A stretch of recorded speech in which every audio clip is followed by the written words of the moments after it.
Hello everyone and welcome back to the Great Book of Grudges. My name is Nathan and we're back with another Total War Warhammer video. Today we'll be continuing our highlight series for the upcoming SFO Grimhammer patch known as Kings and Raiders, where this video will focus on the changes coming towards the Tomb Kings. The Tomb Kings are a major feature throughout this update, with each of the legendary lords receiving some changes in the form of new mechanics and new units. In this video we'll have a brief overview of the changes to come, with more detailed videos to come out soon enough focusing on each specific faction. But let's not waste any more time and jump right in.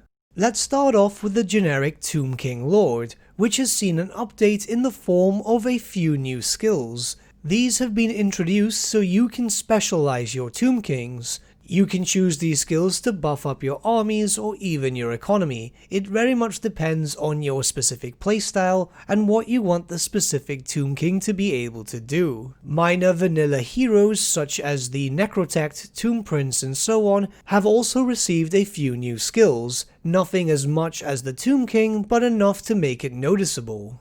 A new generic Lord character has been added in the form of a Lich High Priest. As can be expected, this is a spellcaster lord, which was desperately needed in my opinion for the Tomb King's roster. With this character you'll have access to different winds of magic, so you can choose if you want to specialize the character in the Lore of Nehekara, the Lore of Light, or the Lore of Death. This takes out the randomization from the generic Lord pool. Should a Lord appear in the pool with a specific trait that you want with a specific Lore of Magic, now you're able to do so without a problem. The Tomb King Baroque, a rather popular mod created by Chaos Robbie, has also been implemented into this mod. In truth, there are a decent number of Tomb King units being implemented in this patch. However, since most are faction specific, barring the Baroque, I figured it'd be best if we left them out until we did our faction focus videos. Arkan the Black has been updated with the addition of new skills and also the updating of his current ones. While he indeed is still considered a Tomb King character, there is a bit more focus now towards the darker side of things, more in the form of a servant of Nagash than an average Tomb King.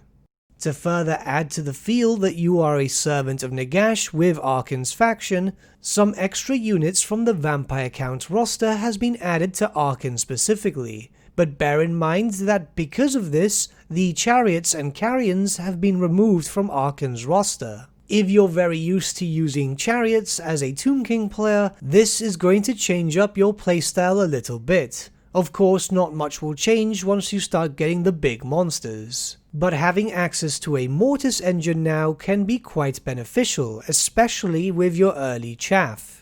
Arkans Technology tree has also been updated, where you'll be able to bestow spells from the lore of vampires towards your characters. Bear in mind that with some cases with these new technologies, you'll be able to unlock one spell but lose access to another. It's just one of those things where you don't want every single character having access to the whole lore. Cetra the Imperishable has been given a new faction-specific currency known as Divine Riches. This currency is acquired through combat, where after every battle you will acquire 5 treasures, up to a maximum of 25. Now every 25 turns you'll be presented with a dilemma, which will have you spend some of your Divine Riches. However, a big focus for this is the following that's about to be shown on screen. Cetra has seen an absolutely massive addition to his technology tab, where it's all centered around the Divine Riches. These technologies will focus around dominating of the other races, where you'll be able to get many benefits when fighting against them, however massively reducing your diplomatic relations with the races as a whole, meaning that you will start seeing more and more enemies. There are many special benefits that you can get from this system, including many new abilities which you will be able to use against your enemies. Of course, you'll need all the help you can get if everyone's going to start declaring war on you. But you are the King of Kings, so they shouldn't really be too much of a problem.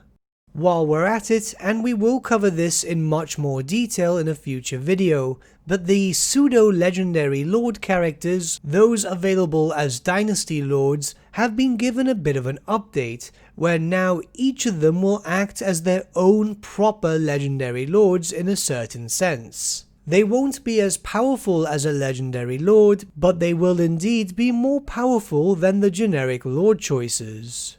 Queen Khalida has a new mechanic known as Vengeance, and as you can see on screen, it provides a rather large amount of different bonuses. However, you will notice that they're only on 0s and 1% at the moment. These buffs can be improved. However, to do so, you need to defeat some rather powerful vampire lords, as they are encroaching upon your borders, and Khalida hates vampires, so you need to take them out.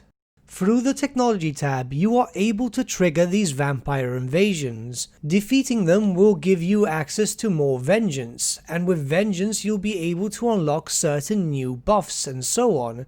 However, there's something important to note here. Be careful triggering multiple vampire invasions, as I've learnt myself through testing that yes, you can indeed trigger multiple ones through a series of turns, and the problem is that they might get too powerful and do too much damage. And also be warned that the longer you take to destroy these vampires, the stronger they will become.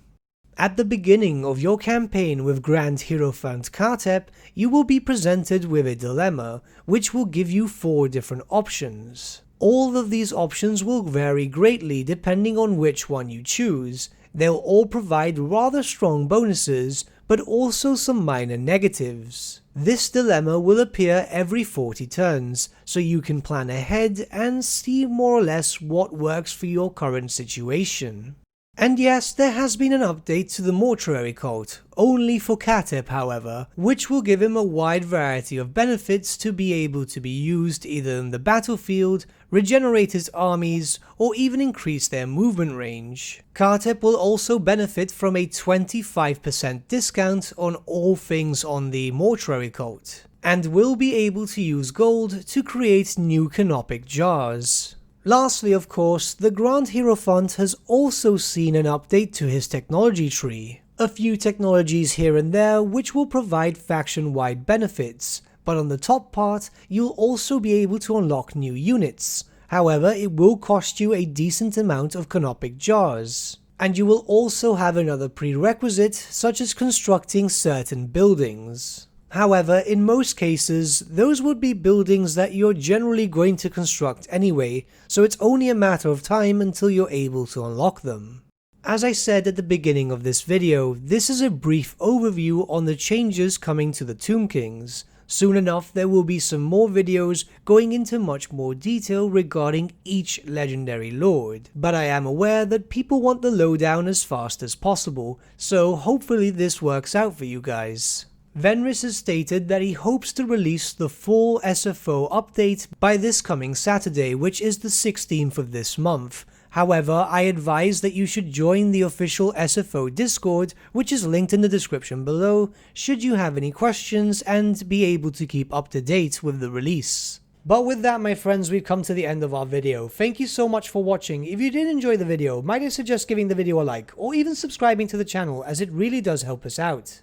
In the description section below are various links to different social media platforms such as Facebook, Instagram and Discord. Also in the description section is an affiliate link with Element Games where you could buy loads of hobby-based products, not just Warhammer, for 10 to 25% off. Making a purchase using that link and also our special code, which is also in the description, supports the channel at no extra cost to you, which we think is rather cool. A big thank you to our patrons. Your support means the world to us. It's amazing that people want to help a small channel like us grow and get to a higher level of content. A big thank you to Gibraltar LUSC, Ryan Bertsche, Andrew Prince and Okro for subscribing to us at our Fane level. You guys are super cool. And a big thank you to Edward Yule, VS Vasan, Aaron Whitman and Shaggy for subscribing to us at our King level. Honestly, we can't thank you all enough. And lastly, a big thank you to all of you for liking, sharing and commenting on these videos. Honestly, it's because of you guys that the channel has been growing at such a great pace lately, so we can't thank you all enough. But with that, my friends, thank you so much for watching once again, and we shall see you all again very, very soon. Have a good day.